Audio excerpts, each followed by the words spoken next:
video games, I think they are very, very, very important in my life, Mm-hmm. and they do so much that the real world can't. Like, for example, when I was a kid, I I never really cared to go bowling with friends whenever they'd want to, but it was all lit for them because I just wanted to get home and fire up insert video game I got from Blockbuster with my dad. Like I just love the amount of exploration, the difficulty, the challenge. I like the stimulation that video games can actually bring to you. Jamming, yeah, jamming. I hope you like a jamming too. Hello, listeners. Welcome to Jamcast. This is a podcast dedicated to celebrating video games and delivering video game news and interviews. I adore video games, and I love sharing that with you every week. So if you stick around, I think you'll have a good time. This week we have a What's News segment where I go over the video game news from last week, and then I have an interview with Twitch streamer FoxyEmbodied. He's a fantastic streamer with a great personality, and we'll learn all about him and how video games have been a part of his life. So stick around, here we go, right on over to myself with the What's News segment. Take it away, Jamin.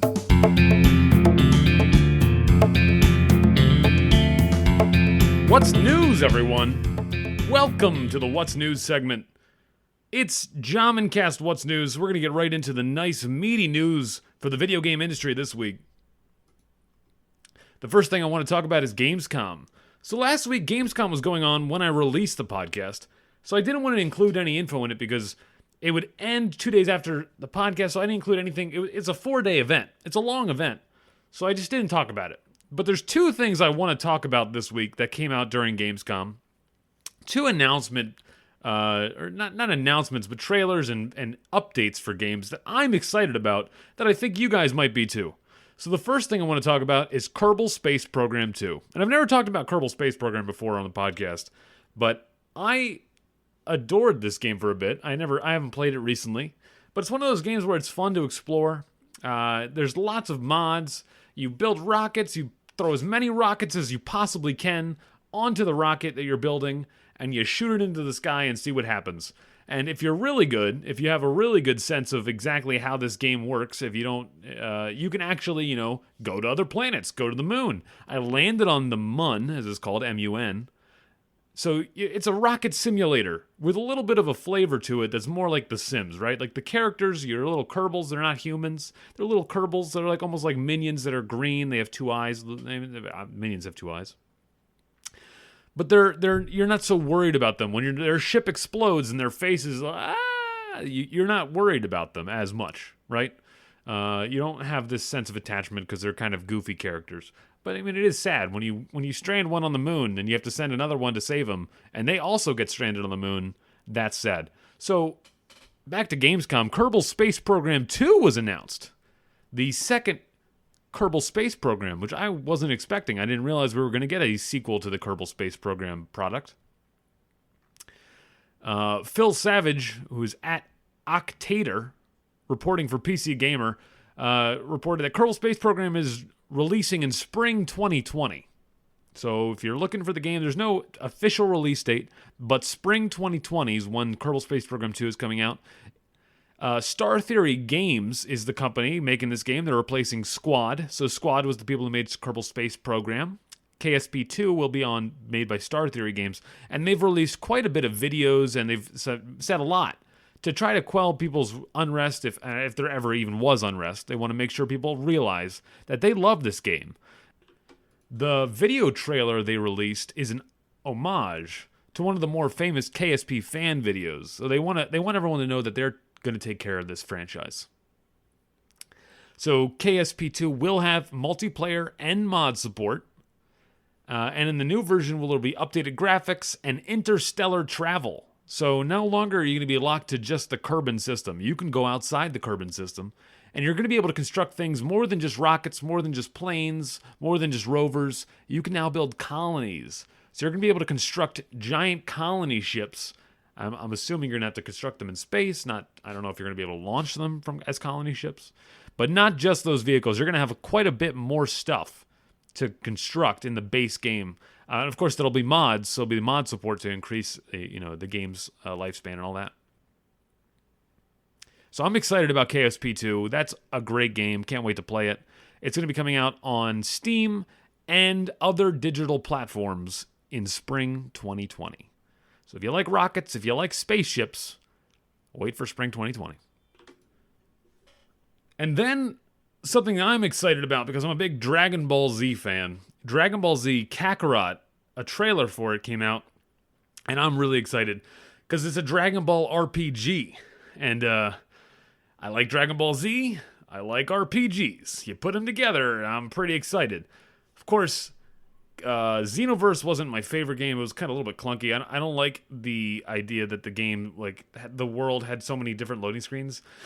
It's the reason I love World of Warcraft, right? And here we go, World of Warcraft. Talk about that.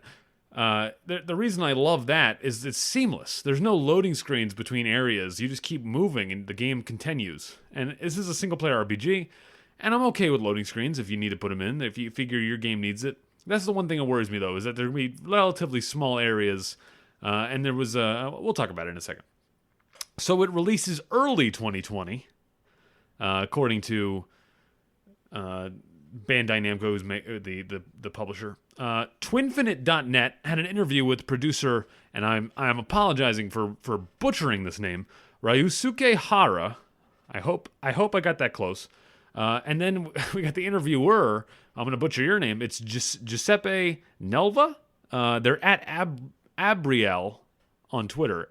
At ABRIAEL on Twitter. They did this interview for Twinfinite.net, asking about all these new things about the Dragon Ball Z Kakarot RPG, the Dragon Ball RPG is coming out early next year.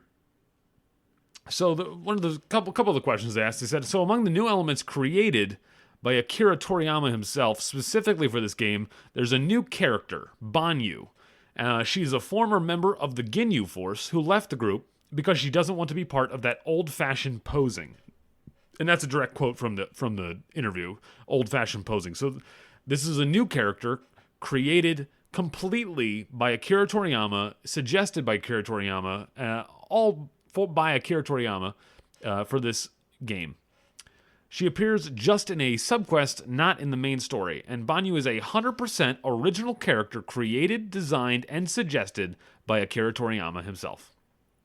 And then the interviewer asked a question, Kakarot is being developed by CyberConnect 2, which is widely known for its Naruto games.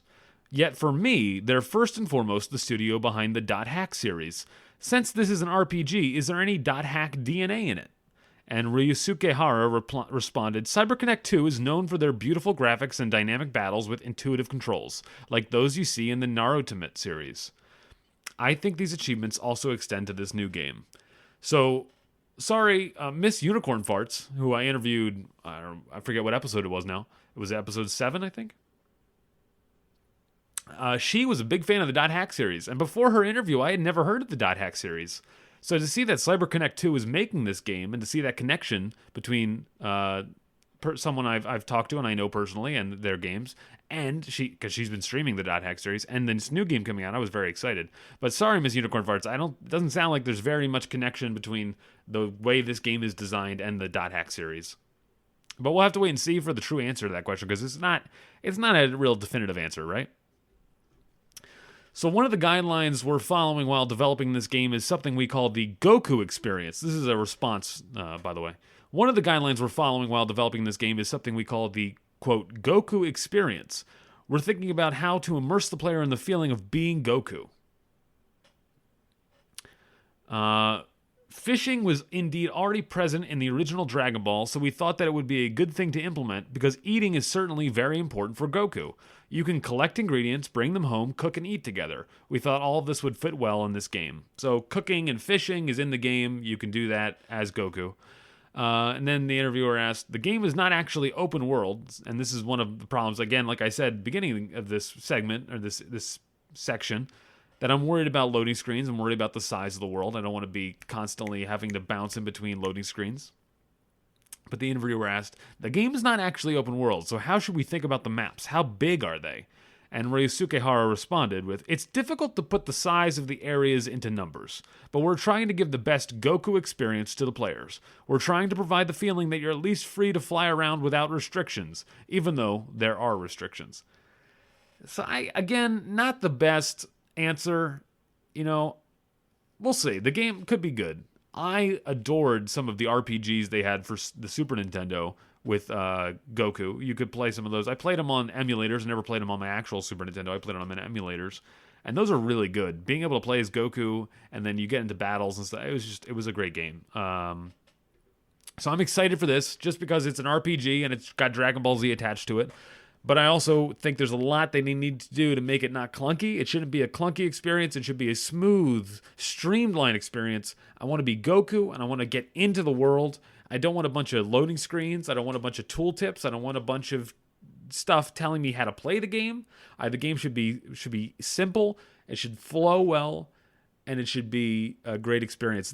Those are really important. And I say all that as if that's easy to do. That's not. That's super difficult. That's a really hard thing to do. So I'm worried about that with this game. But we'll see. The game could be really good.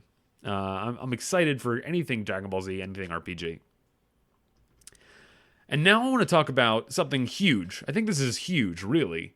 Dota 2 news. The International 2019 is over. And OG are the champions of the International 2019. And I learned about this because I don't really follow the Dota 2 scene. I don't really follow the Dota scene that much. But I do like anytime I'm seeing these big numbers, they think these are important. So again, Slasher, Rod Blasso, I've talked about a couple times, put these on Twitter and made me aware. And of course there was other people talking about Dota, but he really puts it really easy to digest stuff. So follow him on Twitter if you haven't. Rod Blasso, @Slasher.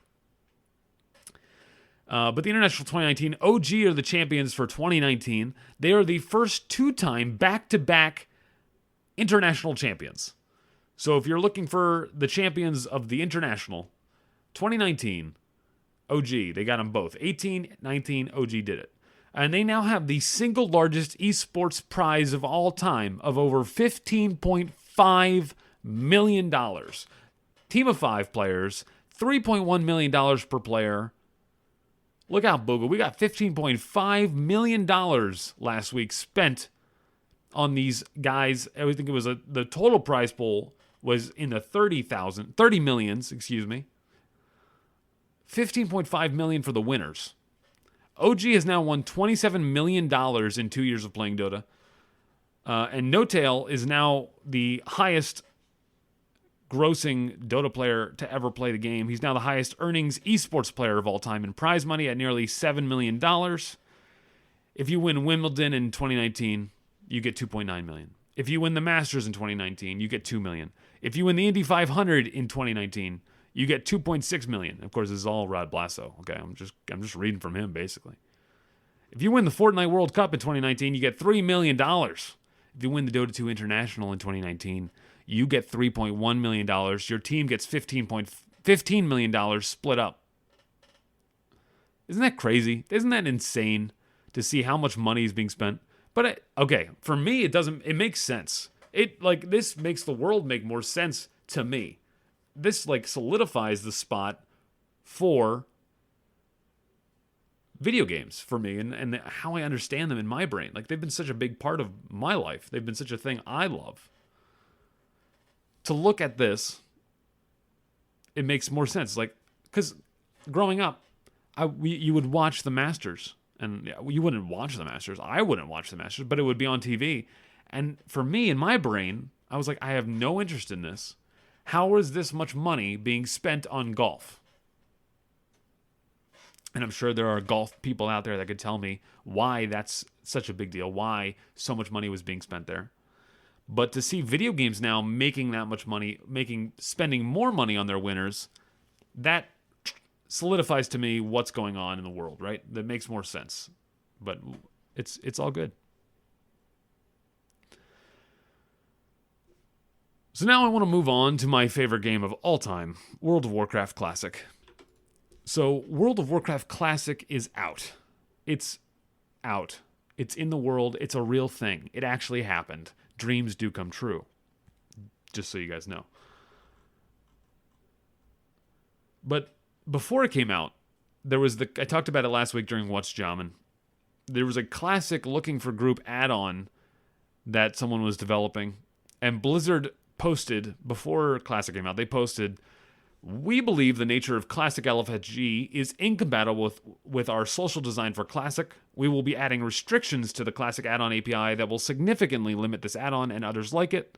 It's clear that the add-on author had no ill intent and was simply trying to provide a service to the Classic community. Ultimately, if a streamlined group finding system was something we considered compatible with Classic, we would have kept the modern pre-made group finder tool rather than choosing to remove it from the Classic client. When an add-on attempts to create an interconnected social network that relies on other players also using that same add-on, we are likely to scrutinize it particularly closely." So Blizzard is committed to not let that add-on function as it was. They didn't want this LFG add-on in the game, and I agree with them. I think it was a little silly. It was a little bit too streamlining of the game. And I've had no problems getting groups, by the way, but maybe it's because the game's super popular right now. RFC groups instant. That's super easy because everyone's leveling and they're already level 10's not too hard. Wailing Caverns groups, not too bad. I had a pretty easy time getting a Wailing Caverns group together. The only time it's hard is to get a tank or get a healer. So if you want to be in groups easily, play a class that can tank or heal, and you're good to go. And then Classic WoW has had quite a rocky road with its release, right? If you're playing Classic WoW, you are probably experiencing large login queues.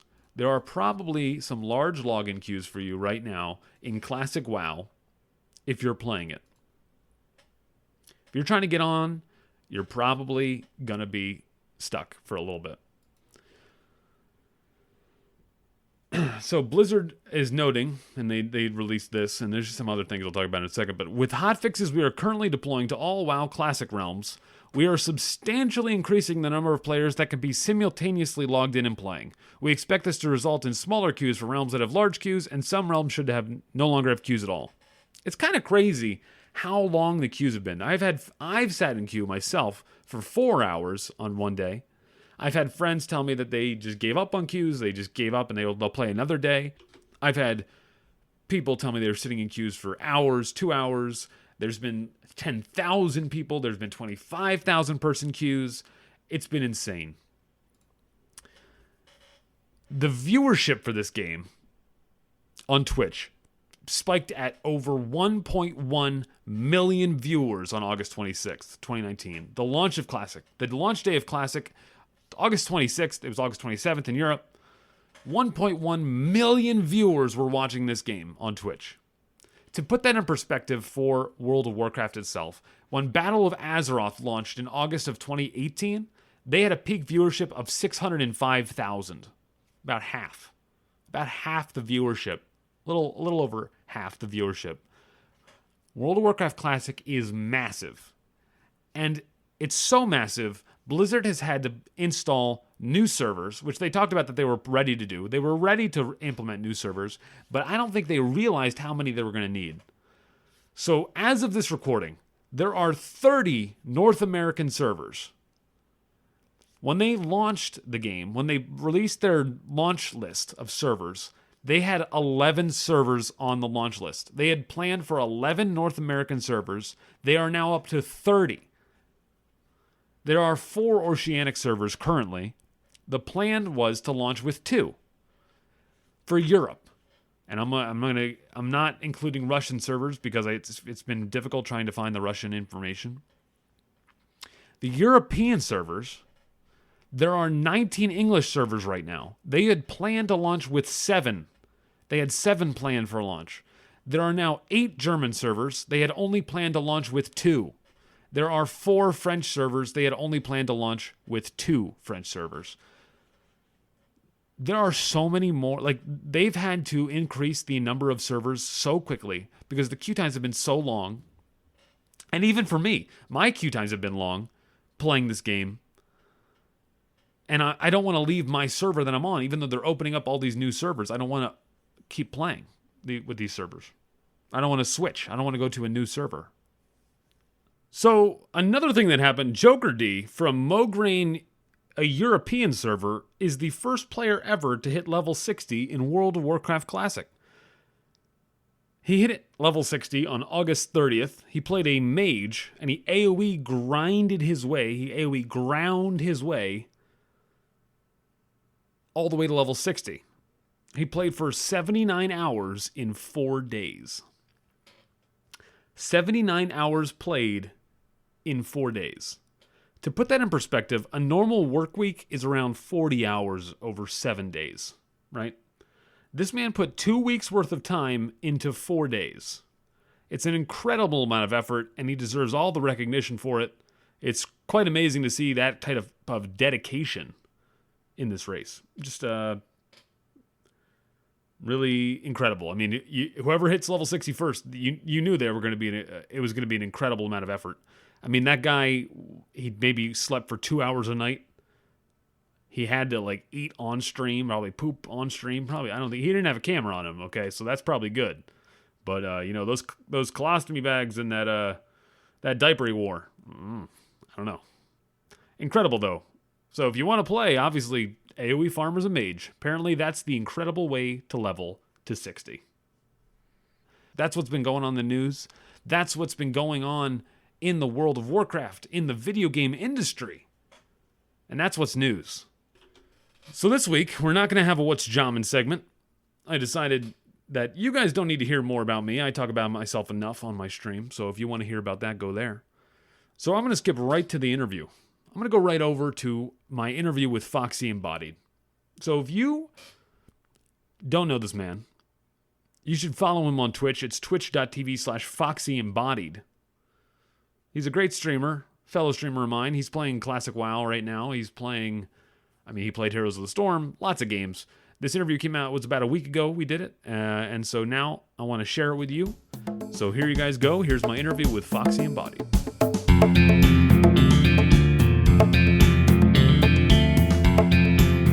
Welcome everyone to Jommincast. I'm Jommin, I'm here. I got another beautiful interview for you, another fantastic interview. I've got FoxyEmbodied here.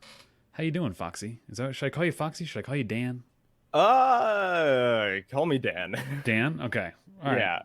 Yeah. Foxy was the name of my old dog, so it's a little weird whenever people call me that. Oh, okay. Wow, that's a way to start. Yeah. All right. Well, we can talk about that in a bit. So for anyone who doesn't know, Foxy is a Twitch streamer. He also is a refugee from Heroes of the Storm, and we've been talking, and so I asked him to come on, and I'm delighted to have him on, and I'm delighted to share him with you guys. So the first question I have for you, Foxy, or Dan, excuse me, I already messed it up. What's the first game that you ever played that left an impression on you? Honestly, you can call me whatever you want to. Okay. But first game I ever played that left an impression on me. That was a hard one. Like I could remember, Pokemon, Kingdom Hearts, Sonic Battle Adventure 2. And let me tell you, of all the games that ever left an impression on me, it's got to be Diablo 2. Because I remember being a young I was a fetus in 3rd grade, and I remember playing a rated M game, all the violence, gore, it was amazing. And everyone around me played RuneScape, and they were all like, RuneScape's the best. And I was there like, guys, Diablo exists. I was like trying to fight for an underdog, and honestly, like, I guess I kind of grew into that because I'm always trying to fight for the underdog now, and I guess that helps. You were ahead of your age, it sounds like. Kinda. No? In video game wise, but okay. I remember, like, this is why it became a definitive Diablo 2 left an impression on me. I remember one day my sister and I were fighting to play Diablo 2. And my mom was sick of it because we were always fighting to play that game because we both wanted to play it. And one day, she snapped the disc in half, and it broke my heart forever. That's how I knew it was Diablo. Oh my God! It was your parents did that, or your sister did that? My mom did that to stop us from fighting. Oh it was my gosh! Worst day of my life. Yeah, I can imagine. That would be terrifying. That was everything, and oh man, holy cow! It was It was my soul. Mm-hmm. Diablo 3 never filled that void. Yeah. Have you played Path of Exile at all?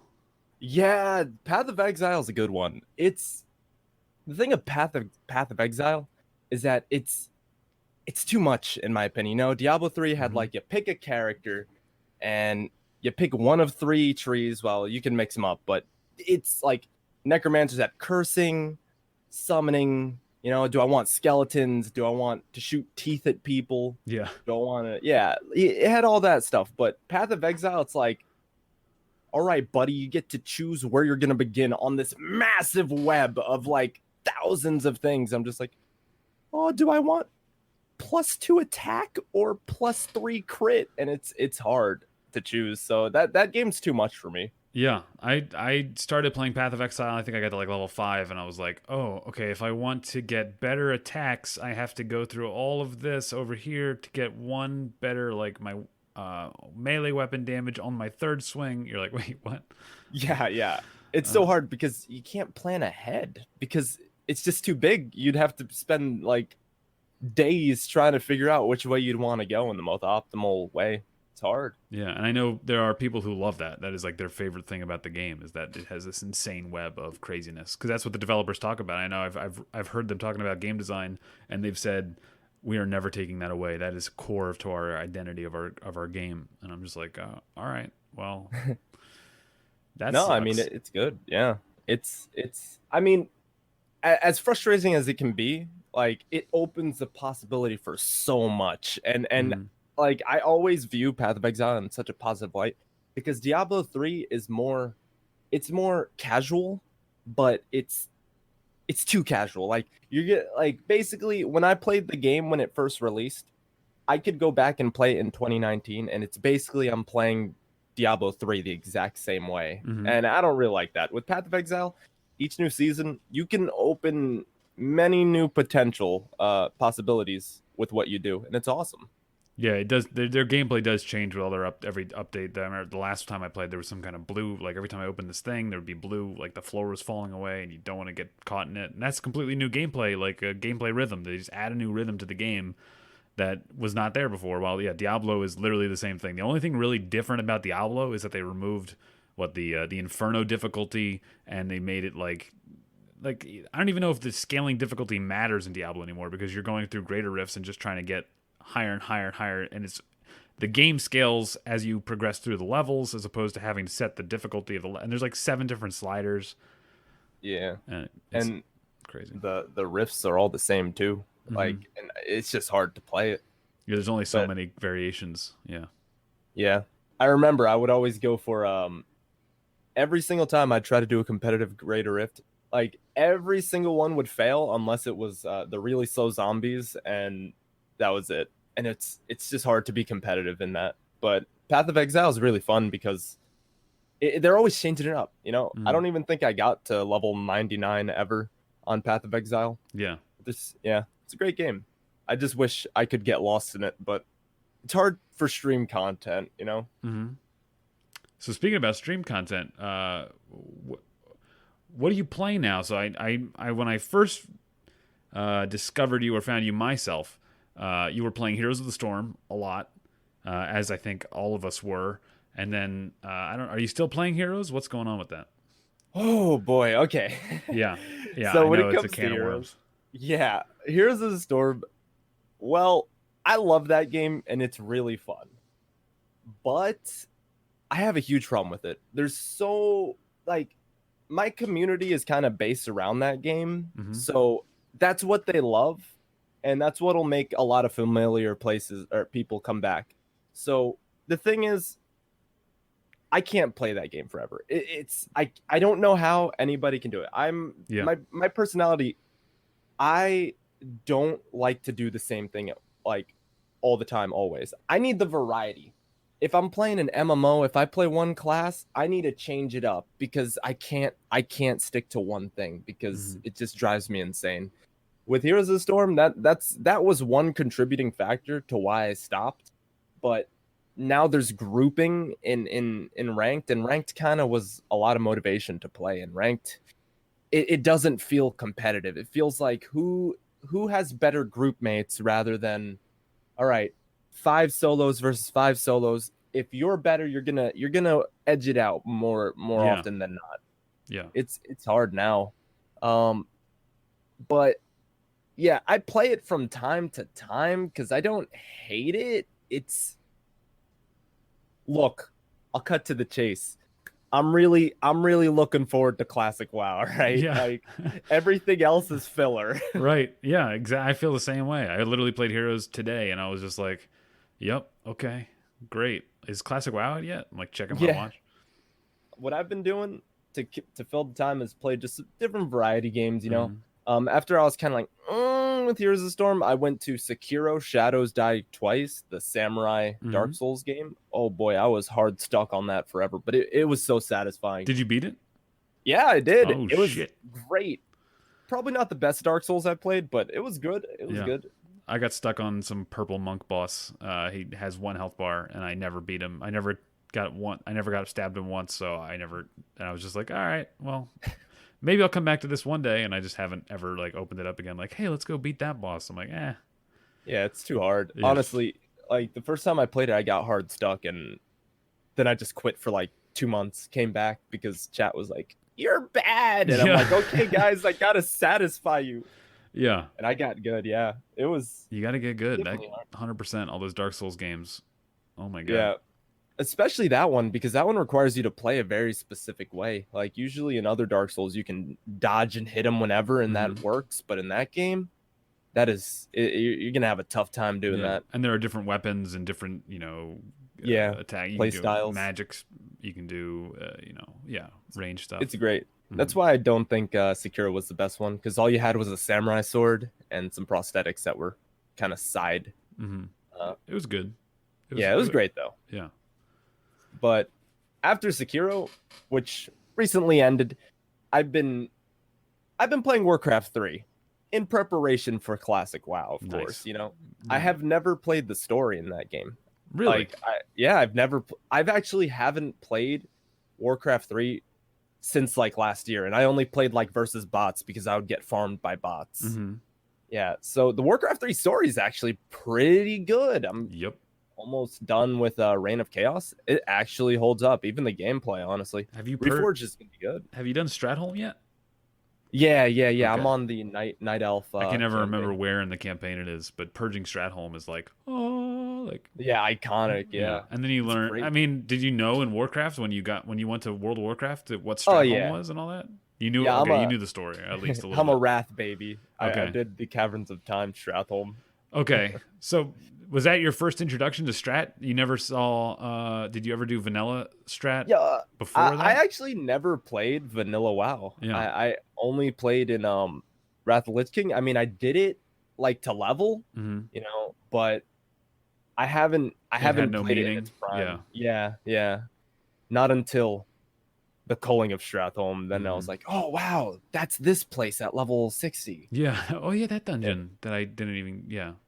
yeah, And yeah. now doing the Warcraft 3 campaign, that's like you're like, oh, for me, that was like going into Strat. I was like, this is where it happened. I I can't imagine like going from Warcraft 3 and then experiencing classic WoW or vanilla WoW when it Hmm. came out. Like it was like I'm in this place because I'm doing it in reverse. Like Yeah. I'm looking at the orc campaign map and I'm like, wait, Razor Fen Downs is down there. This map is alive. Yeah, the And map's all messed up. What the hell? yeah, I can't imagine. Like it must have been absolutely beautiful experience because going the other way around feels great too. Hmm. Yeah, It's awesome. it's a great story and a campaign, and they've retconned some stuff, quite a lot of stuff they've retconned from the Warcraft 3. But I mean, again, it's been 15, 20 years, whatever, since Warcraft 3 released. Of course, they're gonna have to retcon some stuff. You keep a story going long enough, you're gonna forget details. Yeah, it's all good. But besides Warcraft 3, well, I'm still doing Warcraft 3. Hopefully it's done by the time I get done with by the time Classic WoW releases, I should say. Because I'm only through the Night Elf Reign of Chaos. So hopefully Yeah, it'll last, Frozen Throne is really good too. I can't. I'm trying to remember exactly what missions are in Frozen Throne, but I mean, learning who Kel'Thuzad is and all the. I mean, learning who all the people are basically, and you're like, oh, I remember this. That's that boss from Wrath of the Lich King. Like you're gonna Oh, see so many bosses from Wrath of the Lich King, and you're like, wait, whoa, this guy has a backstory. whoa, that sounds like it's gonna be awesome. Yeah, dude, Frozen Throne. I don't want to spoil anything, but yeah, I Like mean, honestly. Oh, sorry. Go ahead. yeah, I don't want to spoil anything. It's gonna be great. Just playing through Reign of Chaos, like all the characters, like it's just amazing to figure out their backstory. You know, to me, Cairn, the Tauren Yeah, chieftain, he yeah, was yeah, always just a guy who sat in Thunder Bluff, yeah. doing nothing. And Yeah, then he died. yeah, off screen. Yeah, Yeah, and was it a book he died in? I think. Yeah. yeah, Oh my god. the prequel Cataclysm book. Yeah. Actually, I think I have that book on my shelf somewhere, Oh, nice. which is really. I remember reading that. Yeah, that's a whole nother story I could go into, but we won't get into that. Yeah.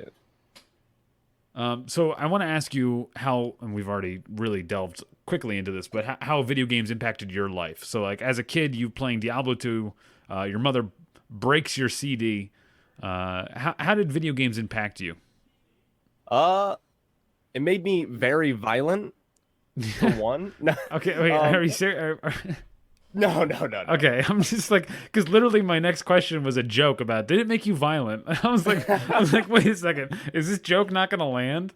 I Yeah, stole your script. yeah, okay, good to go. No, honestly, video games, I think they are very, very, very important in my life, you know? Hmm. And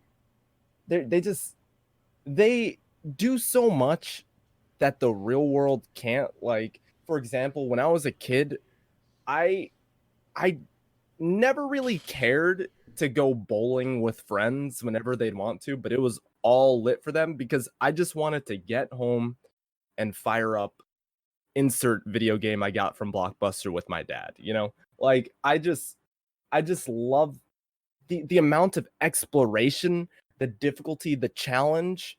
I like the stimulation that video games can actually bring to you, you know? Yeah. And RPGs especially, they kind of they just capture my mind in a way that the real world can't really, in the sense that there's an entirely beautiful world that's just absolutely astonishing, something you can create, you know, and be feel as though you're in it even though you're not, with entirely different environments, like a completely not deforested, a completely uh grown forest that you can explore. Whereas like if you did that in the real world, well, you're gonna have a hard to, well, depending on where you're from. I know I'm from New Jersey, so a lot of it is just deforested and gone. So it's the it is just way more beautiful world. And Hmm. I don't know, because of that, I'd say games are very important to me, you know. Yeah. They keep me entertained, stimulated. They give me an exploration. Like I wish I grew up during like the old days, New World days, where uh they took the ship and then they explored the uncolonized United States, well, North America, you know, Yeah. the exploration, because that is just so fascinating to me, Yeah. you know. Are you I gonna just sign up to love be it. on the Mars expedition? Oh no, I ain't. I don't imagine there's much there, you know. Well, I Just mean, they didn't know that there was gonna be anything in the U.S. or the America. oh, true, Yeah. true, you know. But looks like a lot of dirt and Not a lot of sand. video games on Mars, I Yeah, hear. I don't No. know. Maybe bring a Game Boy. Yeah, you could be the first streamer on Mars. You could stream from Mars. Your bit rate and your connection would be awful. You could never interact with chat because you would have a 7-day delay or whatever it is. It'll be just a pixel, just an orange pixel. Yeah. You have to play Snake or Pong. That's the only games you're allowed to play. Oh boy, Snake. That is one I could not get into. Yeah, I talk about doing things over and over. Yeah, yeah. Oh boy, too So much. when did you start streaming? How long have you been a streamer? Would you consider yourself a streamer?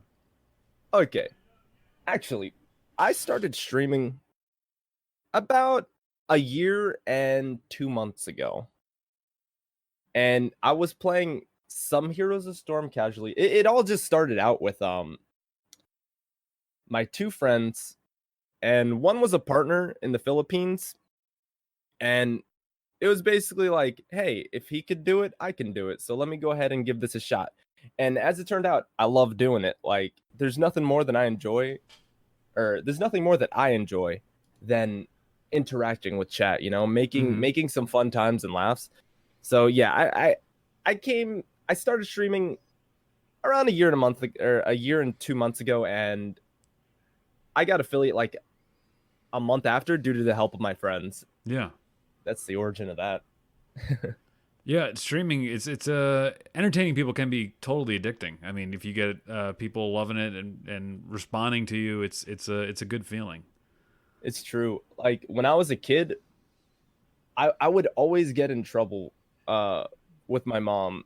She would always tell me stop being a clown Hmm. for my friends, and I was just always somebody who loved to watch other people smile, even if it was at my expense. Like anytime there was an argument, I would be the one to try to diffuse the situation by generating laughter. That's just always been who I am. And to see Twitch, something that I can I can basically broadcast myself to others and do what I've already been doing to more people. It's great. And then, so now that okay, so I guess we already kind of. I was going to ask you what's your favorite game to stream, but we've already covered that it's no longer Heroes, and Classic WoW's coming out, so you're just basically in a waiting room. Yeah, basically. I'm not sure. Okay, so because most of my viewers come from Heroes of the Storm, I'm Hmm. not sure that playing only Classic WoW would be viable. Yeah, yeah, yeah. They'd probably hate it, but I'm gonna try to sprinkle in some Heroes of the Storm. I imagine Heroes of the Storm would be a lot more bearable if it wasn't my main game. Yeah. You know, like playing Classic WoW, it'll probably like be my main fix, and then I can sprinkle in some HOTS to make HOTS people happy, and it still makes me happy to play. Hmm. But I'm always looking for new things, like some variety of some sort, because I just can't do the same thing Yeah. over and over again. I've really enjoyed your just chatting streams, by the way. The like those are the best because they're unique to you. Like they're yours. Like and I watch Heroes of the Storm streamers and I switch between smaller streamers and I look at them and they're all trying to do the same thing. And when you get on a just chatting stream, you have to completely do your own thing and draw. So for anyone who doesn't know, he drew his chat a couple weeks ago or a couple days ago. In Twitch time, it's like a year ago, but it was probably like 3 days. He drew his chat, and so everybody that was there, and then people that were regulars, he would draw, and it was great. It was a great stream. I mean, I was addicted. I came in just to hang out for a second and talk and say hello, and then I was like, I ended up sitting there for like 2 hours just watching you draw everybody. Yeah, that was probably a 6 hour drawing. It was very, I was planning to draw it just like, the five people who are currently right there and talking, Yeah. but then like it kind of snowballed into an avalanche, and it was game over once I drew. It was like 26 people, and my hands was bleeding. I was like, Oh my god. oh, but it was great in the end. It was a beautiful little drawing. So who are your streaming influence? Who influenced you to stream? To start streaming, and then who influenced you to, like, who do you watch and say like, oh, I could do that's a good idea, or that's something I could emulate, or I should use that, or you just watch someone that you really like? Um, well, that's a good question. So, the person who got me to stream, who just introduced Twitch entirely to me, was my friend Rick, Ryx Riot. He made a gaming community, which in the Philippines was probably the biggest thing that they could do, in terms of like streaming. So he managed to get partner pretty easily, and I like him. He streams sort of like Dr. Disrespect in a way, but not as much. But I Mm-hmm. was like, oh, I can kind of, I can definitely create an environment where people are having fun. So I was like, maybe this is for me because I like gaming, and I like entertaining. So why don't I just do both at the same time? And I that's how I ended up getting on Twitch, and he would end up helping me get affiliate. But in terms of who do I watch that I could do stuff like who I could take stuff from, I don't think I do that. Like Yeah. um I kind of like try to broadcast myself, but Yeah. obviously there's some sayings that can be kind of catchy that you hear from other streams, but that's not really exclusive to any stream. Right. Yeah. Um, but some of my favorite streamers who I kind of look up to, and like I'm like, this is kind of how I want to have my stream. Like the Hmm. structure would be Lakari. I don't know if you know him, but he's a partnered streamer. He kind of does it how I do it, except he's way bigger Hmm. and he's way longer on Twitch. He's you know somebody who kind of just like is just chilling with friends, and sometimes overreacts to things, and that's just Yeah. yeah. Well, a lot of Twitch streamers do that, but that's kind of how it is. I just want like an environment where memers and cool people can kind of just like intermingle in one chat and make gaming even more fun, because I know that Warcraft 3 playthrough, I could not do it alone. It's the people who make it way better. And yeah, there's other people too. Like I guess like if you were to look at my channel, I get this a lot. Apparently I'm very much like XQC, and I've only seen some clips of him, but I like him. There's other people, live stream fails kind of Yeah. in a way. I've never watched him. But yeah, it's interesting because there's people saying that like it's interesting when people come in and try to compare you to somebody else, and you're like, well, I'm trying to do my own thing. Not that they're not good and they're not great and their thing's great, but again, that's the whole point of streaming. That's the whole point. Like getting someone, I think I joined some random person's stream and they were talking about their emotes. They had just got an affiliate, and they said, I don't know, I don't want to. I like bees, but I don't want to make it a bee emote because I don't know. That's kind of egotistical to make it all about me. And I was like, dude, it's your stream. Like this is literally this is all you have. Yeah. Yeah. No, I I'm not sure if I necessarily feel that way. Like I'm okay with being compared with other people, because Hmm. if people compare me to Lakari or XQC and those guys made it, it really gives you hope that like, all you need is a little luck, and you can take off. And that's Hmm. I think I think that's it's very flattering, It's great. Yeah. Yeah. I watched a clip of you today where I think you were opening a pack or you were opening a crate in Heroes, and you got a witch skin for what's her face, White White Mane. mane. Like Yeah. the second after you, I think it's like your top clip on your channel, and Yeah. you just like jumped up out of your chair and threw a fit. So when you're talking about overreacting, I was like, oh yeah, there it is. That's what we do. Yeah, some things like that, even off stream, you do, like Yeah, that's just, I'm very, you literally you know, just paid for the skin, and then they give you the skin in your next loot box, and you're like, yeah, it's a conspiracy, I tell why do you. I play this game? Oh yeah, you had a tinfoil hat on. That's right. Yeah, yeah, You ripped off your tinfoil hat afterwards. it's great. Yeah. No, like stuff like that. I'm not sure if it's necessarily me overreacting per se, but it's me expressing what is on the inside. Like, it's like, yeah, I could just be like, wow, well, that sucks. Or I could kind of just like, let loose all the rage that has been building in me for that specific instance, where you get a legendary duplicate and it just feels so bad. So it's like, "Ah!" you just gotta like scream it out. Absolutely.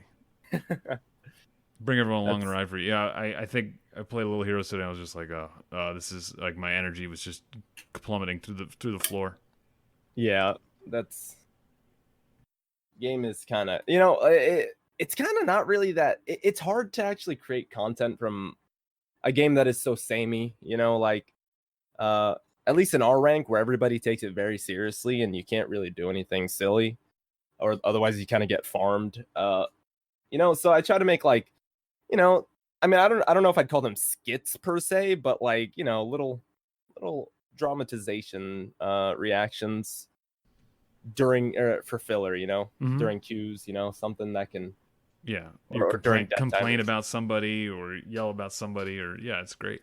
Yeah, I'd rather, I'd rather like uh I don't know, like meme about my own death Yeah, than kind of just like sit there silently like, wow, my team kind of sucks. Or, oh, yeah. this guy could be doing this, this, and this. Try Mm-hmm.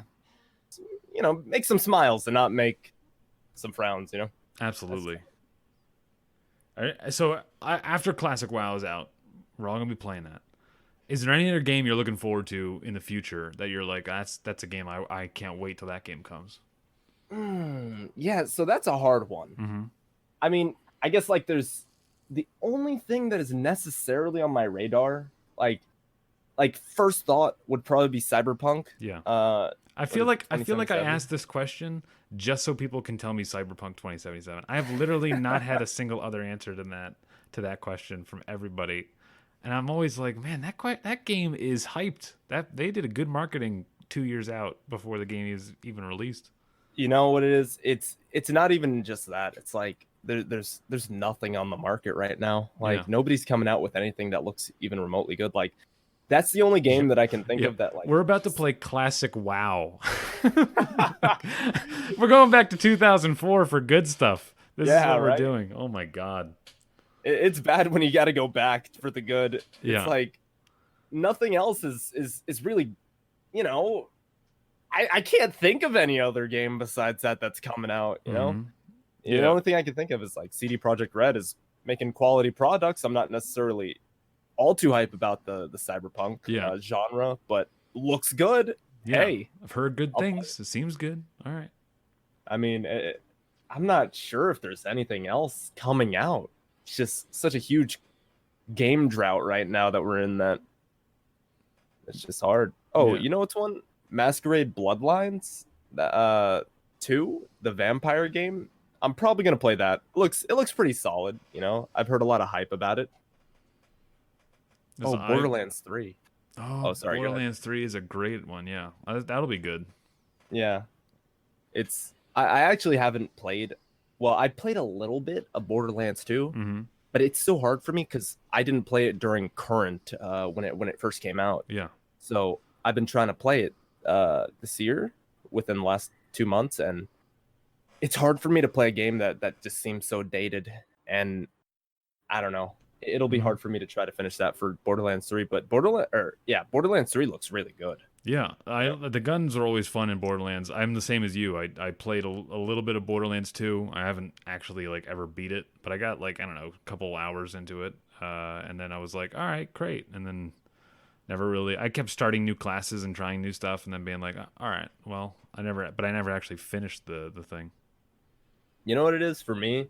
Like aesthetic is such a huge portion of it for Mm-hmm. me. And like all the characters that are in Borderlands 2, I don't really resonate with any of them, There's the Mm-hmm. ninja guy and I'm like, "Oh, well, he kind of looks cheesy, There's the Gunzerker and I'm like, "Oh, well, he looks kind of easy." I don't really, Yeah, I don't the I don't classes. Yeah, see them. Yeah, I don't see them and think like, whoa, I want to be that guy. But with Borderlands 3, there are a bunch of guys there that just look awesome. I'm not looking at anything else. They just aesthetically look awesome, and I'd want to be them. It's pretty cool. yeah. I think I played like the gun mage thing, whatever that is in Borderlands 2, and I was like, that's cool. Okay. Yeah. It was yeah, you don't it's hard to identify when you don't identify with something. Literally my problem though is I'm trying to be a shaman. I'm just like, okay, so does anyone have totems? Does anyone have lightning? And that's like the only things I look for is like small summons and lightning. Can I have that, please? True. Yeah. I guess the Siren would be the best for that. Yeah. I also played that one in Borderlands 2. It was great.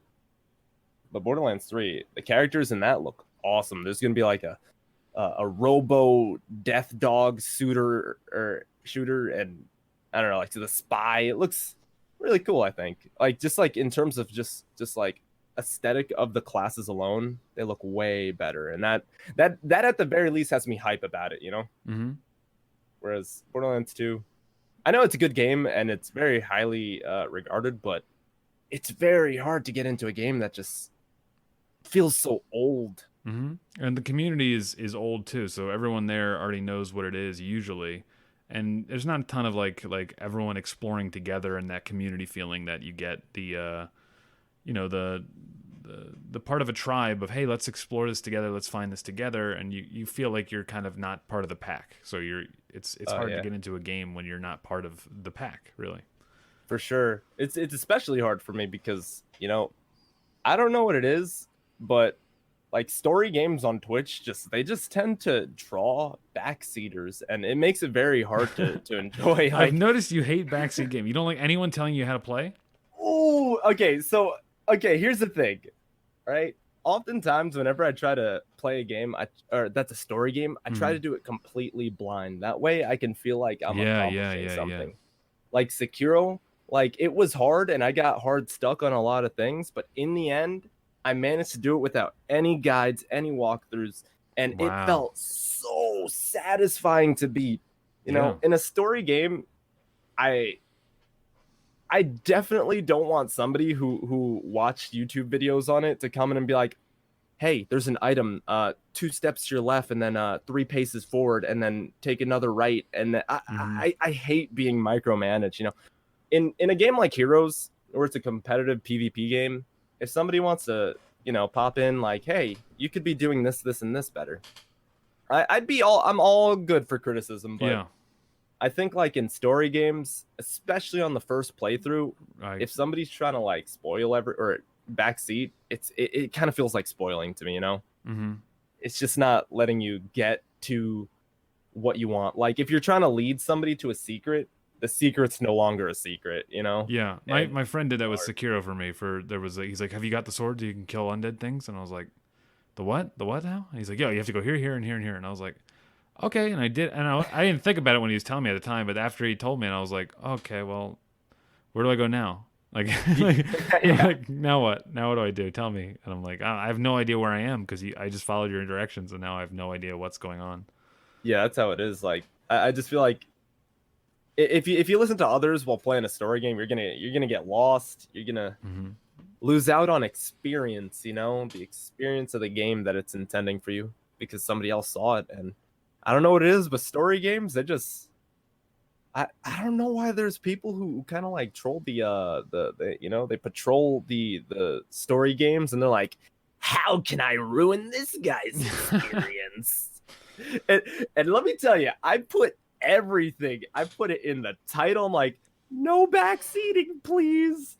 And it's like, this is a blind playthrough. I put it in the tags, it's in the rules, it's in the description. Please, no backseating. There's always somebody like, hey, you need help? I feel like by putting it in your title, in your rules, in your everything, there's some guy who's just like, tonight's my night to ruin someone else's night.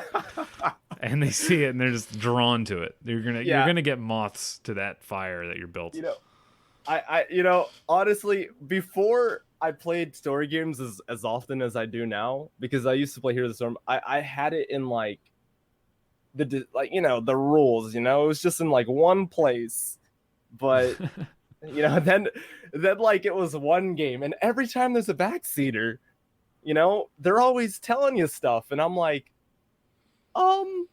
how excuse Did you me, can not? you not do this, please? And they're like, what? Obviously, they I can read because they're typing. So Yeah, how do they not know what your title says? Yeah.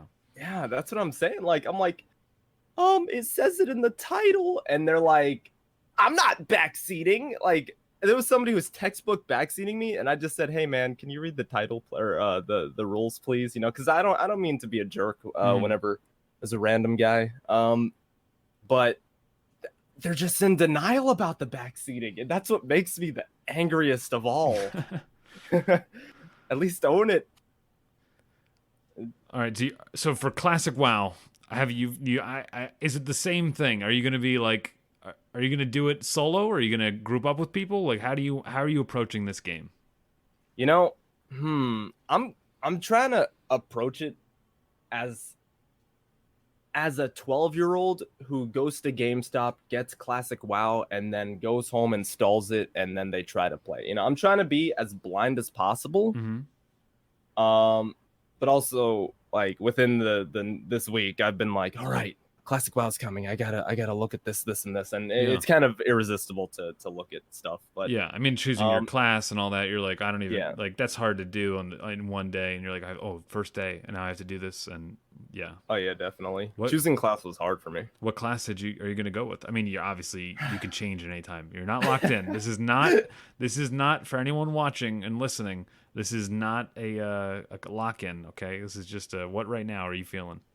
So there was okay. There was a time.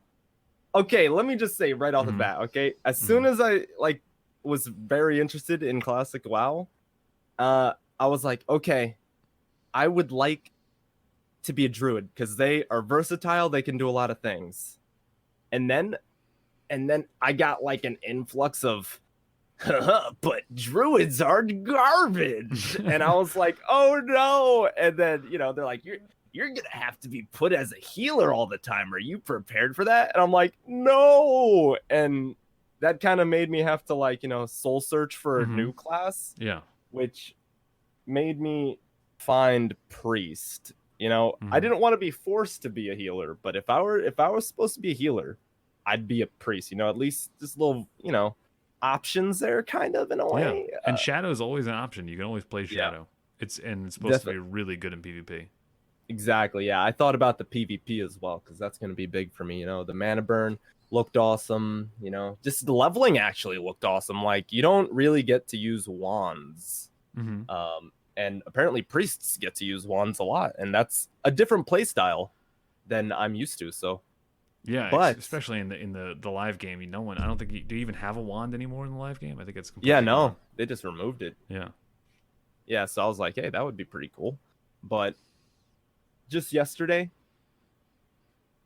I decided to switch classes again. Yep. That's what happens. And you know what I said? I said, you know what? I'm gonna prove to everybody that you can be a druid and not suck, Mm-hmm. and and not be a healer. So Yep. now I'm gonna commit, be a druid, and fight anybody who says to play healer. Hell yeah, I believe it, man.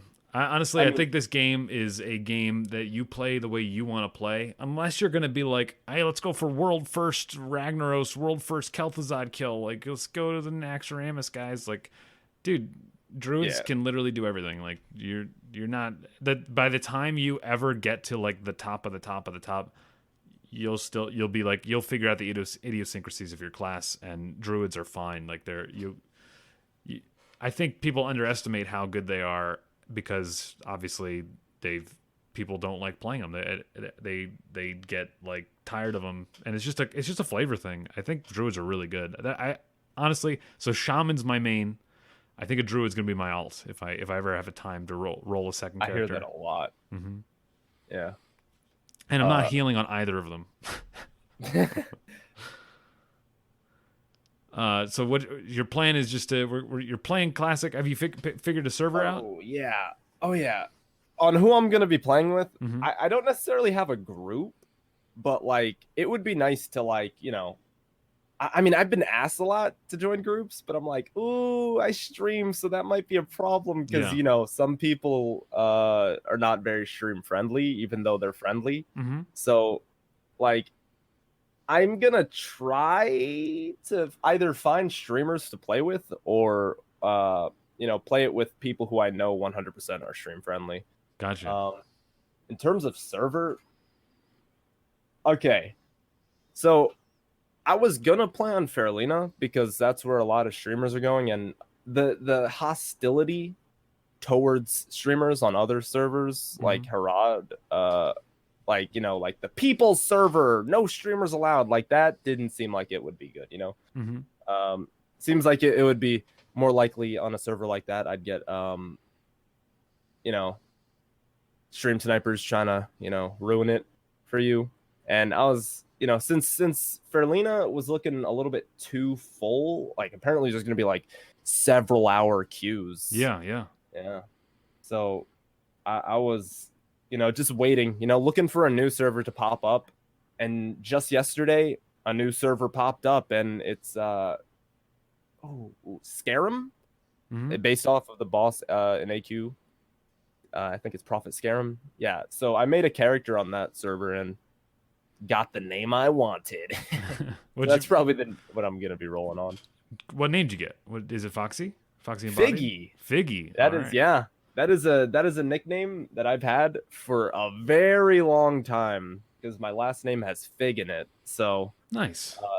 it just feels way more natural to be called that. So got Nice. a name that fits me, and you know, it's looking like a solid server to be on.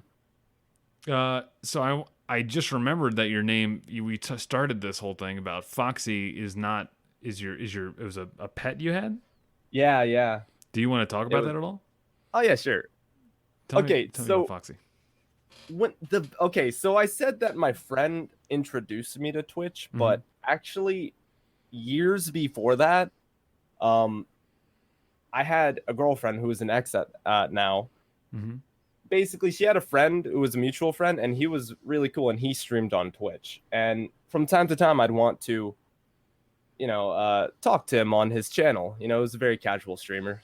He was a very casual streamer, Mm-hmm. and I had to make a username. And my dog, she was very important to me because she was kind of like a sibling growing up, and I just knew her my entire life. And she was so funny. She did the silliest things ever. Her eyes would, like, whenever she was sleeping, she would sleep with her eyes open and they just googly eye out. Like, one would go all the way to the right, the other one would go all the way to the left. And she, like, there were times when she had to get a cone and then she would be stuck in a doorway because she messed up walking through it with the cone.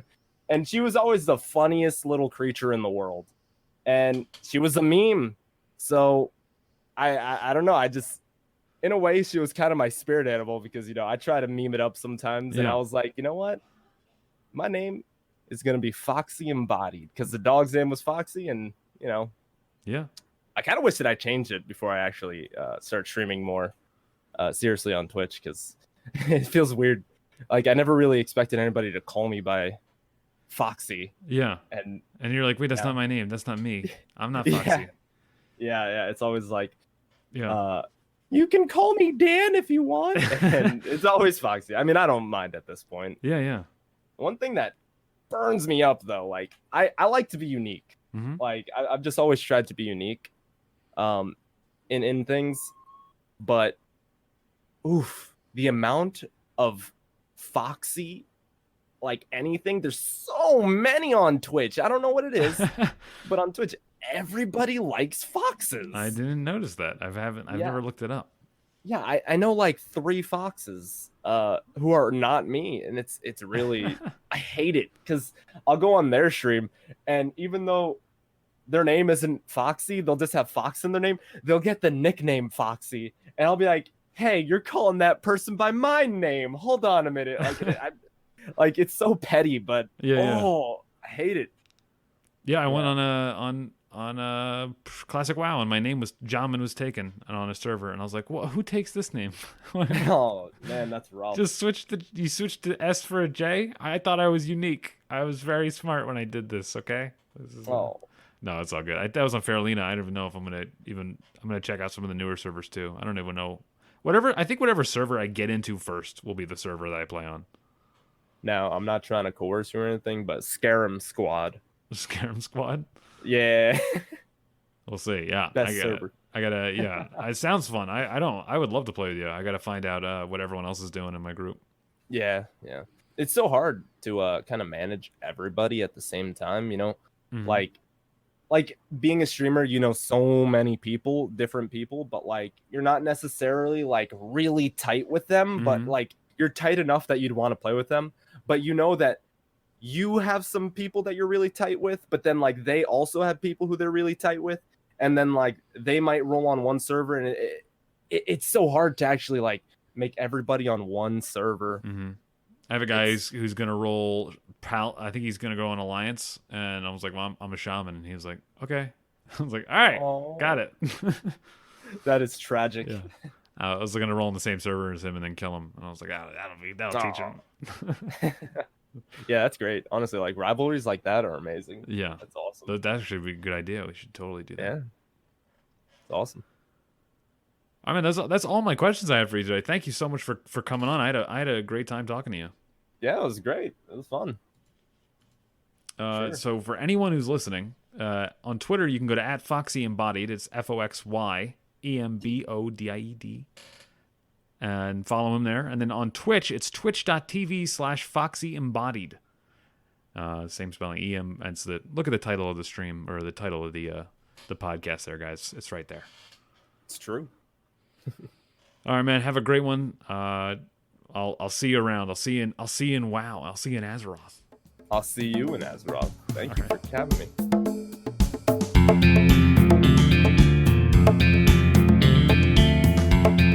That's the show, everyone. Thank you, Dan, for coming on. Please follow Dan on Twitch. It's twitch.tv/FoxyEmbodied, and follow him on Twitter. It's @FoxyEmbodied on Twitter. Yeah, it was a pleasure having you, and I can't wait to play more games with you, to see you, to check you out. Go check him out, anyone who's listening. Thank you for listening. If you wanted more content from me besides just this podcast, check out my Twitch stream, where I create the podcast live each week as well as play games. You can follow me there to be in the know and just be entertained if you want to.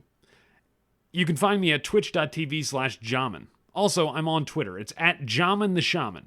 I'm always updating when I'm going live on Twitch, as well as informing my followers what's going on for Jamincast. So if you want to know, if you want to be in the know, if you want to know what's going on with Jamincast, if you want to know what's going on with just Jamin in general, go to @JaminTheShaman on Twitter.